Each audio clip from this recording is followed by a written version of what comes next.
എന്തുകൊണ്ടാണ് ആടുജീവിതം എന്ന സിനിമ ഇപ്പോഴും OTT റിലീസിന് വരാത്തത്? തിയേറ്റർ റിലീസിന് ശേഷമുള്ള OTT റിലീസ് വേറെ ഒന്നുമല്ല, സിനിമേൻ്റെ OTT റൈറ്റ്സ് ഇപ്പോഴും മേടിച്ച് പോയിട്ടില്ല എന്നാണ് കേൾക്കാൻ സാധിക്കുന്നത്.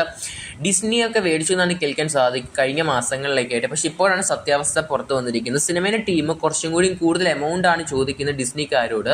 20 CR മുകളിലോട്ടൊക്കെയാണ് അവർ അവകാശപ്പെടുന്നത് ഈ സിനിമയ്ക്ക് വേണ്ടിയിട്ട്. ഈവൻ മഞ്ഞുവെയിൽ ബോയ്സ് വരെ, മഞ്ഞുവെയിൽ ബോയ്സിനെ നമ്മൾ ഡിസ്നിക്കാർ ഓൾമോസ്റ്റ് 20 CR അടുത്തെങ്ങാണ്ടാണ് OTT റൈറ്റ്സ് ഒക്കെ മേടിച്ചെടുത്തിരിക്കുന്നത്. പക്ഷേ ഈ സിനിമ കൂടുതൽ എമൗണ്ട് ആണ് ചോദിക്കുന്നത് OTT റൈറ്റ്സ് ഡീലിനായിട്ട്. ഓൾമോസ്റ്റ് 20 CR മുകളിലോട്ടാണ് ചോദിക്കുന്നത്. അതുകൊണ്ട് തന്നെ ഡിസ്നിക്കാരുടെ സിനിമേൻ്റെ OTT റൈറ്റ്സ് നിന്ന് പിന്മാറാൻ ചാൻസ് ഉണ്ട്, അല്ലെങ്കിൽ മേടിക്കാനും ചാൻസ് കാണുന്നുണ്ട്.